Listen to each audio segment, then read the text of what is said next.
Bon, là je suis en train de terminer les derniers câblages pour une nouvelle batterie qu'on va mettre dans la maison là, pour le congélateur, pour tout l'ensemble, et pour avoir un peu plus d'énergie.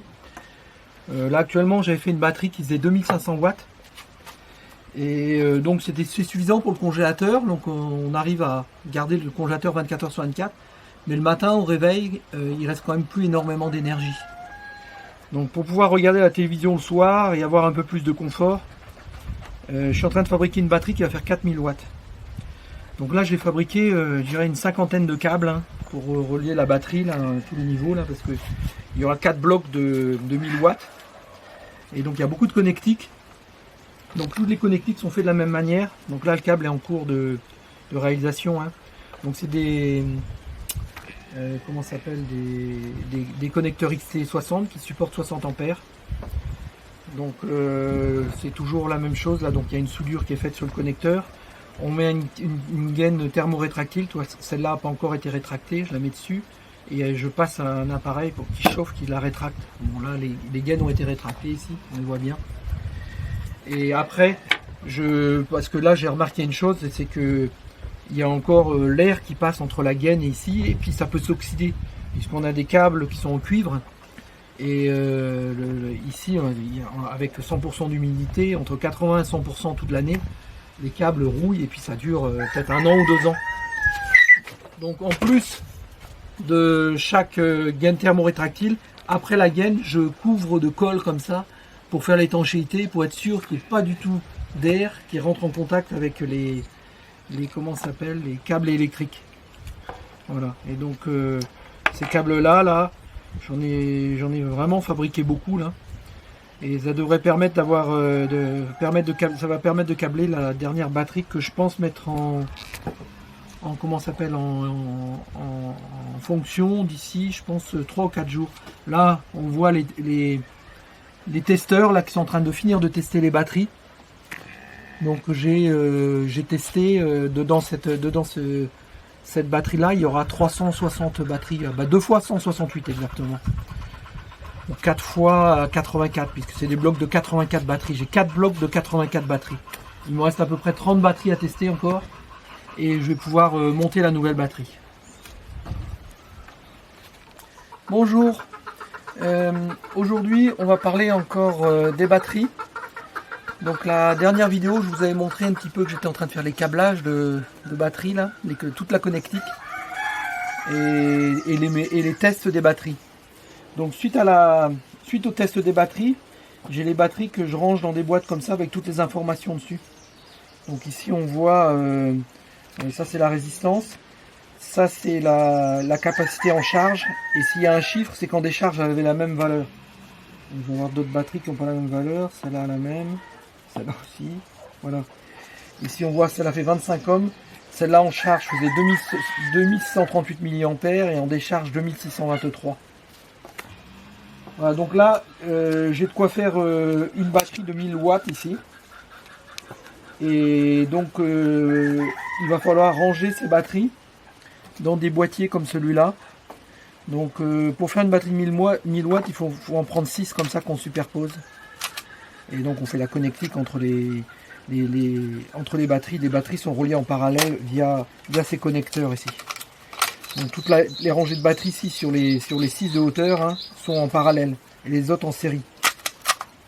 Donc on a une batterie, une fois qu'on a terminé, on a une batterie qu'on appelle une 7S12P. Ça veut dire 7 en série, on en a 7 ici en série. Et on va avoir 6 boîtiers en parallèle, mais il y a 2 sur chaque boîtier, donc c'est une 12 en parallèle. Donc une 7S12P. Et 7S12P avec ce type de batterie qui font 12 ou 13 watts, ça fait à peu près 1000 watts par bloc. Bon, maintenant les batteries, une fois qu'on a toutes ces informations, on a fait les tests, donc la résistance, la capacité, on a les capacités de charge et de décharge. Là, on teste aussi comment s'appelle est-ce qu'elles sont capables de tenir aussi leur tension dans le temps. Voilà. Avec ces 4 points de mesure, on est capable d'écarter un certain nombre de batteries. Donc ça, c'est les batteries qui ont été retenues pour monter dans une power bank là, de 1000 watts. Donc maintenant on ne peut pas les mettre n'importe comment dedans le boîtier. Puisqu'on a toutes les valeurs de charge et de décharge, il faut les équilibrer. Donc là pour ça, moi j'ai fait un programme, hein, comme c'était mon métier, là j'ai fait ça toute ma vie. Donc je fais un programme dans lequel je mets les valeurs de toutes les batteries et il me sort une liste comment les ranger dans les 84 emplacements, comment les ranger pour que les batteries soient équilibrées. Et donc là j'ai un résultat comme ça qui me dit le sorti du programme c'est ça. Donc ici on voit, ça c'est la dernier pack là, on voit comment je dois ranger. Je dois prendre la batterie qui met 6833, le 6883 et les coupler avec celle-là. Et puis comme ça, j'ai comme ça pour tous les blocs sont là. Voilà. Donc j'ai qu'à suivre les indications, prendre les batteries et les mettre au bon endroit. C'est ce que j'ai fait ici. Là j'ai les 3 premières batteries. Donc je sais que celles-là vont dans le premier bloc, celles-là vont dans le deuxième bloc, celles-là vont dans le troisième et ainsi de suite. J'ai plus qu'à les prendre et les mettre dedans. Clac, clac, clac, clac, clac. Voilà. Et donc là j'ai les 3 premières batteries. Donc là j'ai une batterie, 2 batteries ici entre ces deux-là. Là j'ai poursuivi. Là j'ai une batterie entière, la 3e. Et la 4e que je dois classer. Donc ça fera 4 fois 1000 watts, ça fera 4000 watts au final. Voilà, je vais monter ça dans la journée. Et puis je devrais mettre ça en fonction avant de la fin de la journée. Oui, bonjour. Alors là je suis à l'étape suivante là. Je vais assembler les batteries. Donc ça c'est une batterie assemblée. Donc 2000 watts à peu près. Bon un peu moins parce que ces batteries faisaient plutôt 10 watts ou 9 watts. Celles-là là, que je vais mettre là. Celles-là que je vais mettre elles font 12 watts à peu près. Et on voit qu'il y a 6 boîtiers comme celui-là en parallèle qui sont montés. Donc ici, approche-toi un peu là. Ici, j'ai mes 6 boîtiers qui vont permettre d'assembler une nouvelle batterie là. Et là, j'ai les batteries qui ont été équilibrées en parallèle. Donc la ligne de parallèle, c'est celle-là. Donc ça veut dire que je dois prendre les batteries et les mettre dans les boîtiers tout le long de la ligne là. Il y a des séries de comment ça s'appelle, de 6 fois de 12 batteries. Et donc les 12 batteries sont absolument équilibrées. Donc chaque 12 batteries font le même nombre de milliampères. Celle-là fait le même nombre de milliampères que celle-là, et ainsi de suite. C'est parfaitement équilibré. Il faut juste bien les placer et faire gaffe à la polarité. Si on se trompe dans la polarité, on grille la carte. Là, il n'y a pas moyen de la réparer. C'est réparable, mais c'est tellement complexe. Il faut tout dessouder et risque d'avoir d'autres problèmes. Donc il faut vraiment pas se tromper. J'en ai déjà grillé une fois. Ça fait une sacrée étincelle. Donc faut toujours faire attention à la polarité. Donc le moins sur ce type de pile là, c'est ça où il y a petite l'encoche là. Il faut bien vérifier le mettre le moins, le plus plutôt. Il faut bien vérifier à le mettre sur le plus ici et pas le plus qu'il y a sur le boîtier noir parce qu'il y a un plus sur le boîtier noir mais c'est pas le bon plus puisque c'est des boîtiers standards qui ont été achetés, qui ont été soudés et c'est ce qui est marqué sur le circuit imprimé qui est la référence. Donc le plus il est là. Donc faut vérifier que tous les boîtiers sont dans le même sens, qu'il n'y en ait pas un comme ça hein, parce que tu vas faire une connerie autrement. Donc ils sont tous alignés dans le même sens, on vérifie. On prend le plus, on vérifie, on a marqué plus, on peut le mettre là. Donc je peux prendre la suivante, retourner, plus ici, je le mets là, tac, et je le repose dans le même sens. Et la suivante un peu, et je continue mes lignes comme ça.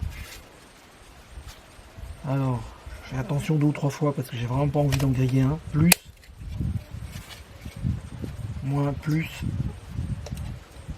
tac, et je le remets dans le même sens. Voilà, il suffit de prendre tout le boîtier comme ça, remplir toutes les supports ici et les réassembler. Donc avec ça là on les réassemble entre chaque bloc, ça permet de les assembler.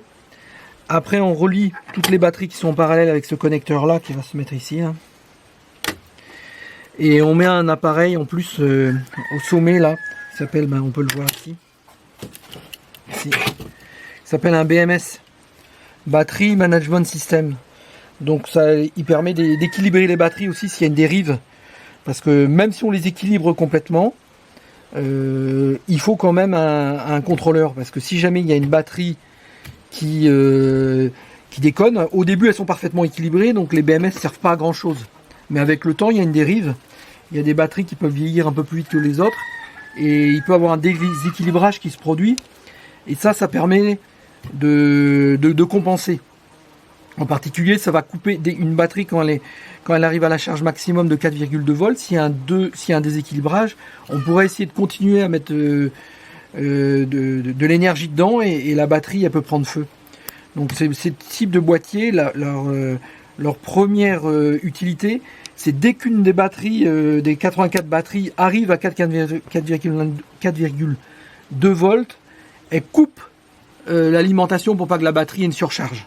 Ça c'est le but essentiel. Après elles ont d'autres buts, mais ça fonctionne pas parfaitement. Elles rééquilibrent aussi un peu. Mais le but premier c'est d'éviter l'incendie.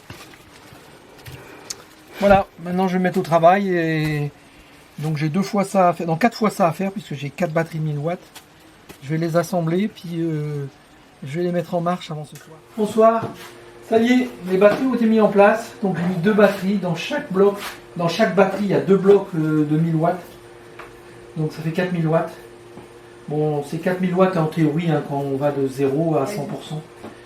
Mais comme je les utilise dans une gamme 20-80%, en réalité ce ne fait pas 4000 watts qu'on utilise réellement, c'est plutôt entre 2500 et 3000. Mais comme là je pense que j'ai trop d'énergie, j'ai baissé la tension justement maximale. Donc avant on était à 28,5, là je l'ai passé à 28. Ce qui va faire que les batteries dureront plus longtemps. Donc je suis assez confiant que ces batteries-là vont durer 10 ans, et puis peut-être que j'aurai la bonne surprise qu'elles vont durer 20 ans. On verra. Et donc la tension, même pas 80%, là plutôt, je sais pas, 78 ou 77%. Donc on va les utiliser entre 20 et 77%. Et donc tout devrait bien se passer.